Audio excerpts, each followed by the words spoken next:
Eh, ginamit nyo nga eh. Sa liquidation ninyo. You use it for 11 days. That's why your office committed mistakes in the liquidation. Kasi inapuran nyo eh. When in fact, pwede naman yung i-obligate yun at saka nyo na lang i-liquidate. Di po ba? Is this a practice in your office, Atty Sanchez?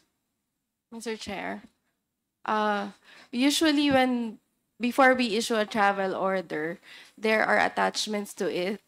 The first one would be the request for travel I'm not asking that, Atty Sanchez. I know the process because I used to work as a chief executive in a local government unit. I know how it works. So don't tell me the process. What I'm asking you, ito ba ay practice sa Office of the Vice President na recklessly nag-i-issue kayo ng travel authority? No, Mr. Chair. O, ba't nyo ginagawa?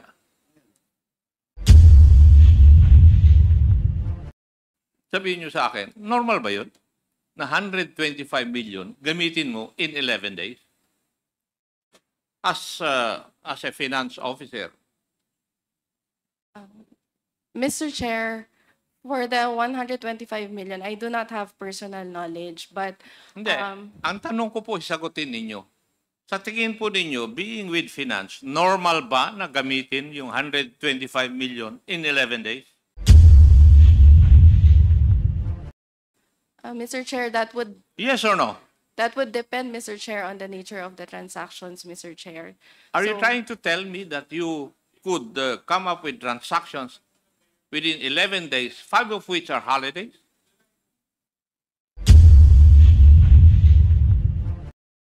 For example, nakastipulate doon Bacolod City or Region 6 Satellite Office.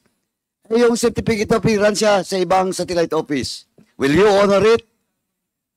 Ma'am? Attorney? Will you honor it? No, Mr. Chair. Oh, no. That's why, huwag niyong gamiting palusot dito na walang specific time, date, and place. Ma'am, lastly, I just want to warn you. In the office of the OVP, anong transaction na ganun?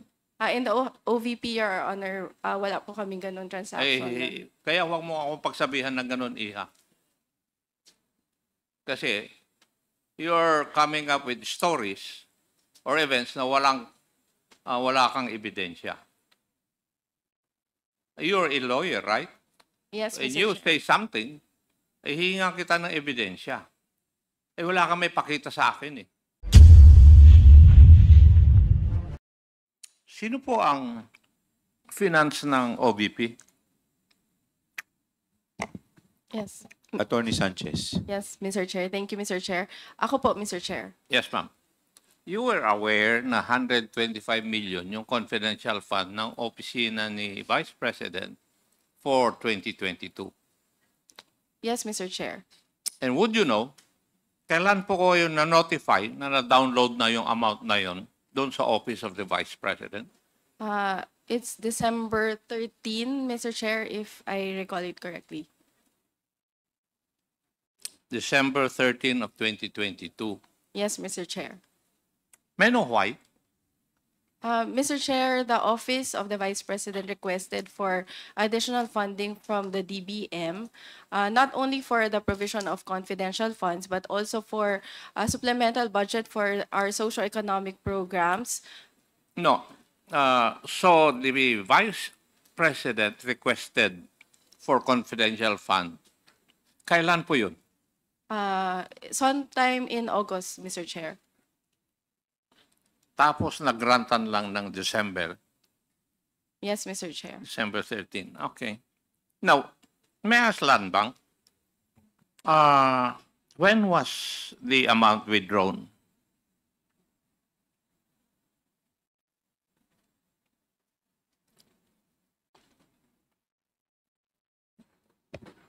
For the OBP, I think for the 2022, December 20. I think we'll check the document. December 20, 2022. 2022 for the first. One time na withdrawal. Yes, Mr. Chair. One time. Ang nag-withdraw, yung pong SDO, Special Dispersing Officer. Yes, Mr. Chair. Madam, would you know si Atty Sanchez? Would that be correct? Yes, Mr. Chair. Yes, ma'am. Bakit ginastos nyo kagad ito nung period na yon when in fact you would have obligated it and you would have used it in 2023? Mr. Chair, I do not have knowledge on the actual utilization, but in terms of the cash advance, Mr. Chair, there is no prohibition as to whether we can give the cash advance in 2022, Your Honor. Di, kayo po ang mas marunong siguro sa SDO, ba't hindi nyo na lang sinabihan when the notice of cash allocation na receive nyo ng December 13, bakit hindi nyo na lang inobligate so that it will not be returned to the National Treasury? Kung na-obligate ninyo, you can use it in 2023. Di po ba, kung titignan nyo yung budget, merong unused appropriations.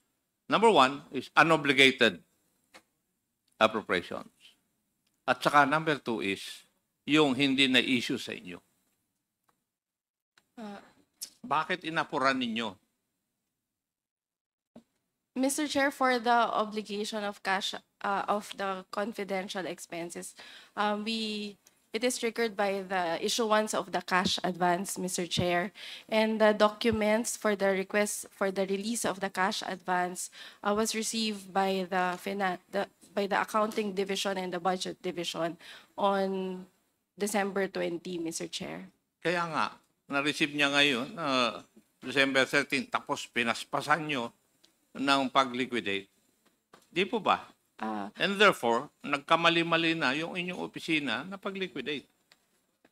Mr. Chair, as to the issuance of the cash advance, as of the time that the cash advance was issued, we did not have information on the period that it will be used because it can be used even after December 31, Mr. Chair. Kaya ngayon nga yung katanungan ngayon December 13, nakuha nyo yung na meron ng cash for the confidential fund. The first thing that you would have done is that hindi natin magagamit itong 125 billion within 11 days. Tama? Mr. Chair, there is no requirement under the joint circular to use it within the 11-day period because it's for one quarter. Ginamit nyo nga sa liquidation ninyo. You use it for 11 days. That's why your office committed mistakes in the liquidation. Kasi inapuran nyo When in fact, pwede naman yung i-obligate yun at saka nyo na lang i-liquidate. Di po ba? Again, Mr. Chair, I would like to state for the record that I do not have knowledge on the actual utilization and disbursement from the confidential fund cash advance. I'm amazed kasi kayo in charge ng finance sa office ng OBP, you do not know this. It's surprising on my part kasi I've worked with the controllership. Kaya nga ako nagtataka Bakit pinilit ninyo na i-liquidate o gamitin yung pondo, 125 million in 11 days? Something must be wrong somewhere. Di po ba? Sabihin nyo sa akin, normal ba yun? Na 125 million gamitin mo in 11 days?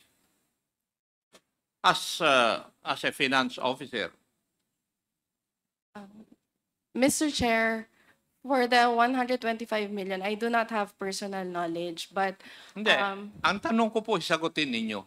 Sa tingin po ninyo, being with finance, normal ba na gamitin yung 125 million in 11 days? Mr. Chair, that would Yes or no? depend, Mr. Chair, on the nature of the transactions, Mr. Chair. Are you So- trying to tell me that you could come up with transactions within 11 days, 5 of which are holidays? Mr. Chair, Pakisagot lang po. Mr. Chair, in the government, there are transactions which exceed that amount, and the payment is Like what, for can be, example?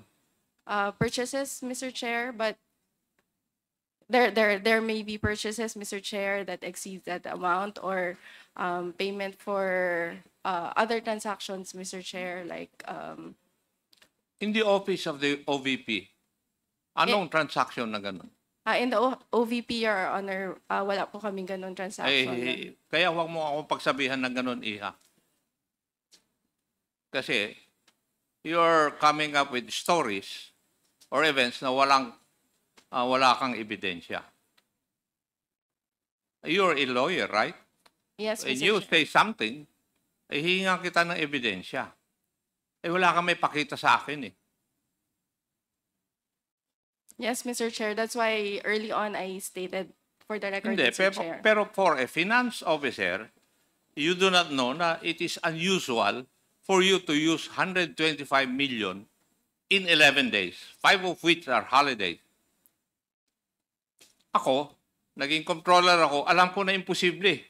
Kaya ang ginagawa ng amin ay ino-obligate namin para magamit namin sa next year. At may liquidate namin ng tama. Hindi yung ginawa po ninyo. Diba? Attorney, if you're really well-versed sa finance, dapat alam mo yun. Mr. Chair, again, for the confidential expenses and the handling of the confidential fund, cash advance for confidential fund, hindi po ako involved sa process, Mr. Chair. Okay. Thank you. For the confidential fund of DepEd, Land Bank, ito ba yung 3/4 of 37.5 million each? One time din ba na winidraw ito? 3 withdrawals, 37.5 So, each. ano yun? Every quarter? I will check our records, sir. I cannot remember anymore. So, pwedeng sinasabi ninyo, in 1 month, na-withdraw lahat to. We will check our records, sir. Thank you. Thank you, Mr. Chair. Hindi rin masagot eh. Just a quick manifestation, Mr. Chair. Ms. Zulay, Attorney Lopez, how long have you been in government?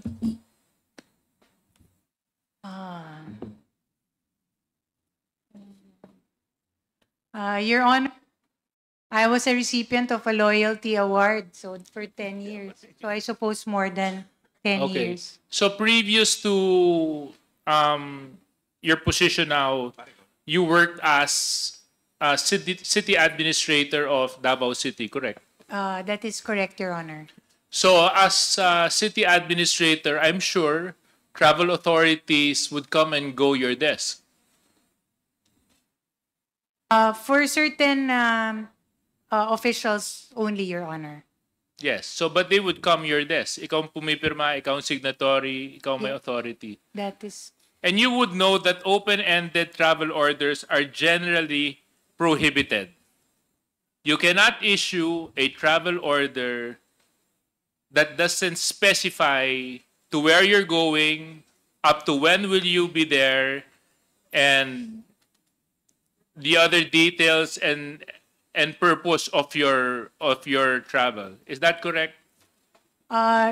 Your Honor, Mr. Chair, the preparation of, when I was a city administrator, the preparation of documents as regard travel authorities is actually handled by the Human Resource Division. Yes, I'm not asking Attorney Lopez who prepares them. Yes. As an attorney and as a city administrator, you know that it is prohibited, generally prohibited, to issue travel orders that are open-ended, meaning no specific place, purpose, and time. Your Honor, I would think that in this case, it can be justified because there is a schedule of activities happening on these dates. So at the very least, I would think that it limits So if you think it's justified, the areas. yes, yeah. In this particular case, Your Yes, Honor. so if you think it's justified in this particular case, let's take this particular case as an example. So what particular places are you speaking of? That is the matter, Your Honor, that was discussed earlier. I would have to ask and check So which areas. therefore, you cannot use this example as a particular case because you yourself have no specific information as to what these various places are. Am I correct, Attorney Lopez? Your Honor, Mr. Chair, there is a list of activities happening across our satellite offices. That can be indication of which areas they will be traveling to. So meaning, is this a regular practice in the Office of the Vice President where you issue travel orders recklessly with no specific day, with no specific place, with no specific purpose? Basta ang sinusulat nyo lang yon, various. Paano ngayon to, Attorney Lopez? Paano ngayon to, si Mrs. Villa del Rey? Nandiyan ba siya? She probably went on restroom break, Your Honor. Okay, tatanong ko na lang si Attorney Sanchez. Kung ganito yung practice sa OVP, paano nyo charge ng per dime? Tapos paano kayo nag-i-issue ng travel voucher?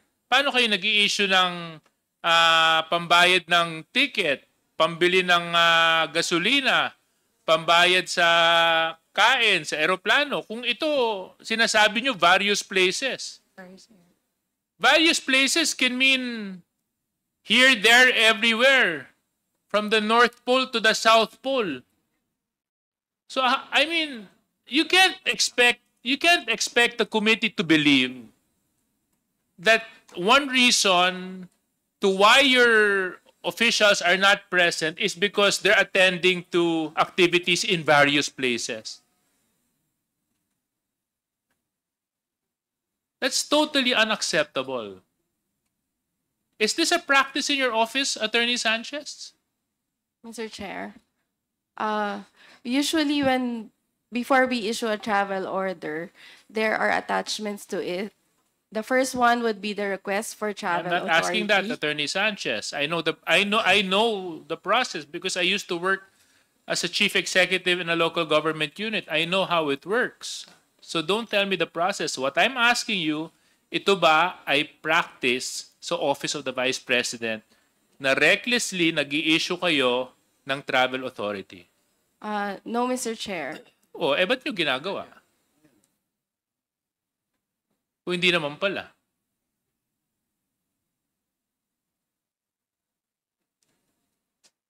So, ba't nyo ginagawa? Mr. Chair, So therefore, kung not hindi nyo issue. pala talagang ginagawa, ngayon nyo lang ginawa. Kung kailan may hearing tayo sa good government, na parang lumalabas, sadyang iniiwasan nyo na dumalo yung mga opisyalis ninyo dito sa amin pangdinig. Kasi talagang isasabay nyo pa eh. Kung kailan may hearing, sinasadya nyo na wala dito. At yung at yung pumirma pa doon sa travel authority na yon is the same person who promised that he should be here. Mr. Chair, this is beyond disrespect to the committee. Mr. Chairman. I mean, at the very least, are you trying to hide the truth? Is it so difficult already for people to say the truth? Nowadays, na you have to come up with all sorts of lies. But I'm telling you, you're gonna run out of excuses eventually. You're gonna run out of reasons eventually. And eventually, we're gonna get to you. So Chairman. with that being said, Mr. Chair, maraming salamat. Thank you. With the indulgence Chairman. of Congressman Rog Gutierrez, the chair would like to recognize Congressman Paduano. Thank you, Kong Rods and the chair. Now, ma'am, alam mo, looking back, no, balikan ko lang yung excuse letter nung nakaraan. For example, in the case of Gina Acosta, may travel authority siya. Di ba, that time? And her travel was, during the time was I think in Bacolod City, sa satellite office. Malinaw po doon sa travel authority niya. Sinabit niyo po rito. Nakaspecify po yung date at saka place. Andito ngayon si Doc Chris Turongon, in charge of the satellite office in Western Visayas. And during that hearing, I think if my memory serves me right, that was the second invitation. And that was the excuse of Gina Acosta with the official travel order doon po sa Bacolod City, satellite office. Now, today, ang problema nyo kasi, ma'am, Atty Sanchez, alam mo ba, ang problema nyo kasi ngayon, nilalabas nyo na walang specific area. Ma'am, talagang tinatago nyo. Alam mo bakit? Kasi supposedly, after the travel, if she goes back to your office, may certificate of appearance. And that certificate of appearance dapat coincide or inconsistent with the travel authority. For example, nakastipulate on Bacolod City or Region 6 satellite office. Yung certificate of appearance siya sa ibang satellite office. Will you honor it? Ma'am? Attorney? Will you honor it? No, Mr. Chair. Oh, no. That's why, wag niyong gamiting palusot dito na walang specific time, date, and place. Ma'am, lastly, I just want to warn you. Don't you know, by telling in this committee, you're violating Section 11 of our rules. Letter F po, undue interference. That's our internal rules. You're violating Section 11 of letter F, paragraph F of our rules. Undue interference during scheduled hearing by the committee. I just want to inform you, ma'am. And if you want to check it, you can check it in our website. Nandyan po yun, attorney. You're a lawyer, you know that. Yes. Mr. Chair. Thank you, Chairman. Yes, Attorney Mr. Chair, may I Sanchez. be allowed to respond, Mr. Yes, Chair? please. Mr. Chair, earlier I was asked to check for records for the travel orders. So that's what I did, Mr. Chair. I just checked, and from the report of our Central Records Unit, they provided me with copies of the travel orders, Mr. Chair. So for the period of November 10 to 15, Mr. Chair, that is what was mentioned by Honorable Congressman Paduano, that Ms. Gina Acosta traveled to a satellite office, and the place is specific. But Mr. Chair, another travel order was issued for the period of November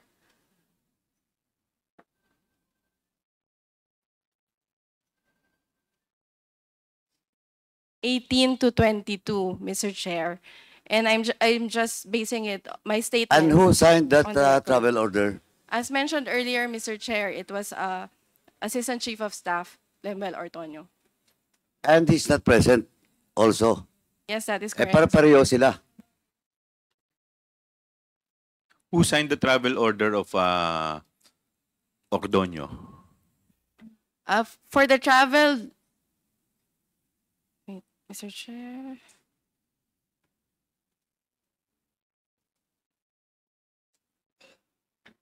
For the travel, order number 2024-983, and that covers the period of November 11 to 15. The signatory of the travel order is the Vice President, Your Honor, in accordance with our Yung office ngayon, order. sino yung nag-sign ng travel authority ito ngayon? Mr. Chair, for the travel of Ms. Acosta, Attorney Fajarda and Mr. Fajarda, the signatory is Mr. Ortonio. In Mr. accordance Ortonio. with our And he's Office also order. absent that today. is- Yes, Mr. Chair. Paano siya sasagot? But ma'am, last question na lang po, attorney. Regular ba yon? Yung ngayon? Regular ba o irregular? Yung travel authority na yan? In your own experience and based on the practices, supposedly the practices in your office, is it regular or irregular? Without dates, without the specific place? Mr. Chair, it's not common, Mr. Chair. This is the first time So that's irregular. that is not usual, Mr. Chair. Anyway, Mr. Chairman, ako, attorney, I have just cited our internal rules, no? I hope you will answer truthfully so that this committee will not be forced to cite you in contempt. Ganun lang po. Thank you, Mr. Chairman. Chair. But as Mr. mentioned, Chair. my responses were based on documents. Ma'am, as I've told you, you're a lawyer, alam mo po. Salamat po, Chairman. Thank you, but Mr. at Chair, this point, can we request Kong Paduano to extend his request? Mr. Chair, can we request Kong Paduano, since he's already posting questions and looking for Ma'am Acosta, maybe they can call her over the phone kasi on official travel naman siya, so she's still active and performing her duties. pwede po ba The finance pakitawagan na officer, lang po Attorney ninyo Sanchez si and Attorney Lopez. Ma'am Acosta? I will try, Mr. Chair. Okay. Mr. Chair. Thank you very much, Congressman Acop.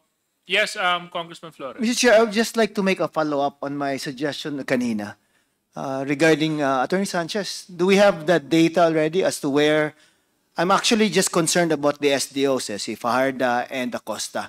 Actually, si Attorney Ortonio doesn't need to be here. Attorney Lopez is already here, being the boss, di ba? I'm sure she could answer the questions that would be asked of Ortonio. But about, I just need to know where Fajarda and Acosta are, if they are on official travel. Mr. Chair, I checked with the Central Records Unit of the Office of the Vice President. They are on official travel, Where? What city po? What town? but the travel order only indicated various areas. Mr. Various. Chair. Nandali lang. Sorry, natawa ako dun. Various areas of what po? The Philippines, this planet, or the universe? Parang labo naman ng... You don't know where these persons are? I have no personal knowledge, Your Honor. At Attorney Lopez, you're the Chief of Staff. Wala ba tayong idea man lang, Luzon, Visayas, or Mindanao ba ang activity? Or kasi most of the questions that have been asked, to be fair, could have been answered by these two persons. They're really the ones that are needed here to answer the questions of the members of this committee. So, ang tanong ko lang po, if they are really on official travel, saan po? Respectfully, Mr. Chair, Your Honor, if I may read the travel order in toto. All right. Just a moment. Travel Order 2024-1037. In the interest of public service, Edward D. Fajarda is hereby authorized to travel on official business to continue the monitoring and facilitation of the preparations and rollout of the OVP anniversary activities in various areas on November 18 to 22, 2024. And then the second would be while outside of his official station, he is authorized to collect allowance for daily travel expenses, incur actual travel expenses in accordance with Executive Order number 77, chargeable against OVP funds, subject to existing budgeting. So, parang accounting. general po yung travel order nila, travel authority nila. But who would be the person in the OVP who could at least give an idea as to where or what part of the Philippines they are in now? Your Honor, as mentioned early on, we do have a rollout of Kaya nga, but I'm sure, But meron the naman tong exact- assignments. Ikaw, doon ka. Ikaw, dito ka. Di, posible naman na all over lang sila, di ba? Sino po ang may alam niyan? Kasi, again, I'm gonna repeat why I want them here. Because most of the questions are actually directed to them, di ba? We understand, Your Eh, Honor. pangit naman, kayo tinatanong, ipapasa nyo lang din na dapat sila. It could have been, properly done kung nandito din sila. And we've been treating you fairly naman, di ba? None of you have been I cited in understand. contempt. You're all here. You're all eating your own food nga, di ba? I noticed. I think it's better than our food. Di ba? So, no. I do understand, Your Honor, but as mentioned earlier, number one, I have not really gone through that. Again, I'm just asking for who among the officers of the OVP would have an idea as to their exact whereabouts? None? Kasi if you're a government officer, di ba? You're assigned to travel. Aren't you supposed to show that this is my certificate of appearance? I went to this particular office to justify your travel. Tama po ba? Di ba? So saan ngayon ang pinupuntahan la? Is it any of the offices, satellite offices of the OVP? No one will answer? On my end, Your Honor, Yes. I really have no personal knowledge. Kasi ang nabasa ko rin po is various areas. Who gave the travel authority? May I see again? Just a moment. Just a moment, please. Sige. The travel authority was signed by the Assistant Chief of Staff, Your Honor, Mr. Ortonio. Pinapa-excuse ko na sana. Diba? So, he's your assistant, right? Can you not call him up and say, where are these persons ba? I'm just interested with Acosta and Farda. I will try to reach out to him, Your Honor. Oh, so you cannot contact your assistant, chief of staff? Oh, because when I arrived, as mentioned earlier, yes, I arrived only and reported to the office yesterday. I have not seen him, Kaya nga, actually. but I'm sure there are means of communication. He being your assistant. In this day and age, I'm sure someone could get in touch with anyone. Would you not agree, Attorney Lopez? I will try to reach Okay, out. I'll give you a few minutes, ha? Thank you. No worries, Your Honor. Yeah,